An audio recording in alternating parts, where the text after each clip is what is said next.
আমরা দেখেছি যে গত 53 বছরে যে বিভিন্ন সময়ে এই সংবিধান আমরা আমাদের রাজনৈতিক সংকটের সমাধান করতে পারেনি, বরং রাজনৈতিক সংকট তৈরি করেছে। আমরা জানি মনার্কি হচ্ছে রাজতন্ত্র, মনার্কির বিপরীতে রিপাবলিকের বাংলা কেন প্রজাতন্ত্র হবে, এই প্রশ্নটা কিন্তু নিষ্পত্তি হওয়া দরকার ছিল এবং এই প্রশ্নটা এখনো নিষ্পত্তি হওয়া দরকার। আমরা আসলে সেই জমিদারি ব্যবস্থার রেমনেন্ট হিসাবে, অবশেষ হিসাবে সেই মন মানসিকতা বজায় রেখেছি এবং যে কারণে আমাদের রাজনীতিকরা আমাদেরকে প্রজা মনে করেন, নাগরিকদেরকে প্রজা মনে করেন এবং এই প্রজাতন্ত্রের কথাটা সংবিধানে থাকাতে এখন আমরা আসলে বাস্তবেই প্রজা হয়ে গেছে। কেউ আর সেই সম অধিকারের নাগরিক গণপ্রজাতন্ত্রী, কিন্তু গণপ্রজাতান্ত্রিক প্রজা কেন? গণতন্ত্র হলেই তো এই কথাটার পুরোটার অর্থবহ হয় এবং পুরো অর্থ বহন করে জনগণের শাসন। হ্যাঁ, প্রজাতন্ত্রী বললেই প্রজা কথাটাই হচ্ছে এক ধরনের আমাদেরকে করে নিচের অনুগত একটা জনমানসে বা জনগোষ্ঠীকে পরিণত করে। সুতরাং এই কারণে প্রজাতন্ত্র কথাটা সেটা গণপ্রজাতন্ত্রী হলেও যথাযথ নয়। এই অনুবাদগত ভুলটা আমাদের মধ্যে এক ধরনের প্রভাব রেখেছে।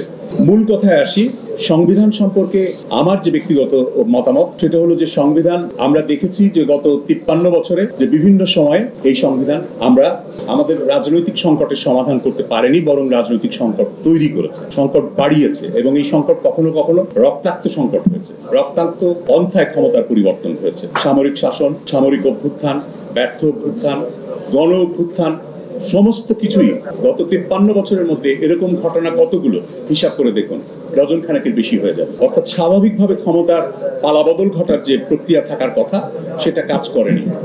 সংবিধান ব্যর্থ হয়েছে, 72-এর সংবিধান ব্যর্থ হয়েছে। 72-এর সংবিধান ব্যর্থ হয়েছে কেন? 72-এর সংবিধান শুরুতেই 75-এ যখন একদলীয় শাসন চালু হলো, চতুর্থ সংশোধনী, সেই চতুর্থ সংশোধনীর মধ্য দিয়েই আসলে ক্ষমতার পালাবদলের স্বাভাবিক প্রক্রিয়া বন্ধ হয়ে গেল এবং সেখান থেকে এই সূচনাটা হয়েছে যে এই সংবিধান খুব একটা এফেক্টিভলি ক্ষমতার পালাবদলের পথ স্বাভাবিকভাবে রাখেনি।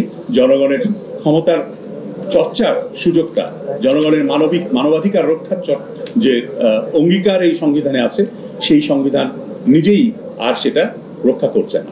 আমাদের যে সমস্ত প্রতিষ্ঠান গড়ে তোলার কথা, যে সমস্ত প্রতিষ্ঠান গড়ে তোলা হয়েছে, সমস্ত প্রতিষ্ঠানগুলোই আমরা ক্ষমতায়ন করেছি বা স্বাধীনতা দিয়েছি, কিন্তু কখন স্বাধীনতা দিয়েছি? যখন এটা দলীয়করণ সম্পন্ন হয়েছে। বিচার বিভাগ, নির্বাচন কমিশন কিংবা দুর্নীতি দমন কমিশন, প্রতিটি প্রতিষ্ঠান গঠন করা হয়েছিল যে উদ্দেশ্য নিয়ে এবং তাদেরকে যে স্বাধীনতা দেওয়ার কথা বলা হয়েছিল, যে স্বাধীনতা দেওয়া হয়েছে, সেই স্বাধীনতা কিন্তু মানুষের অধিকার রক্ষার জন্য ব্যবহৃত হয়নি। অধিকাংশ ক্ষেত্রে বা অনেকটাই দেখা গেছে যে সেগুলো মানুষের অধিকার রক্ষা না করে বরং মানুষের অধিকার হরণের জন্য ব্যবহৃত হয়েছে, অস্ত্র হিসাবে ব্যবহৃত হয়েছে।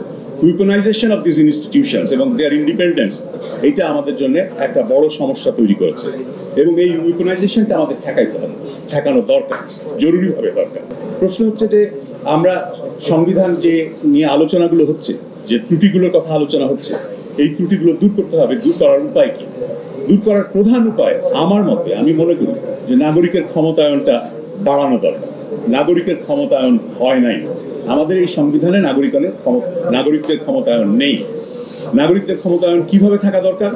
নাগরিকদের ক্ষমতায়ন থাকা দরকার যেন আমি আমার এমপিকে তার অপরাধের জন্য, কোনো যদি অপরাধ তিনি করে থাকেন, তিনি যদি কোনো নৈতিক তার স্খলন ঘটে থাকে, তাহলে তাকে যাতে আমি রিকল করতে পারি।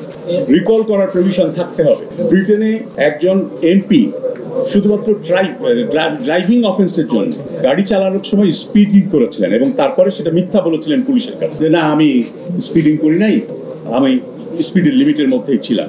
পরে সমস্ত তদন্ত করে দেখা গেল যে সে আসলেই অপরাধী এবং সেই অপরাধের পরে শুধুমাত্র ওই অপরাধের কারণে তাকে রিকল করার জন্য তার সংসদের এলাকার 10% ভোটার আবেদন করলেন এবং আবেদন করার পরে সেখানে উপনির্বাচন হতে বাধ্য হয়েছে, তাকে উপনির্বাচনে আবার দাঁড়াতে হয়েছে এবং সে পরাজিত হয়েছে। তো এইরকম রিকল করার প্রভিশন দরকার। আমাদের সংসদ সদস্যদের জবাবদিহির ব্যবস্থাটা থাকতে হবে।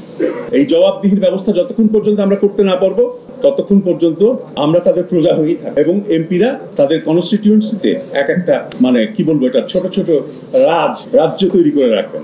সুতরাং সেটা বন্ধের জন্য জনতার ক্ষমতায়ন, নাগরিকদের ক্ষমতায়নের আরো কি কি উপায় আছে সেগুলো আমাদের দেখতে হবে, কিন্তু নাগরিকদের ক্ষমতায়ন বাড়ানোর প্রশ্নটা খুবই গুরুত্বপূর্ণ।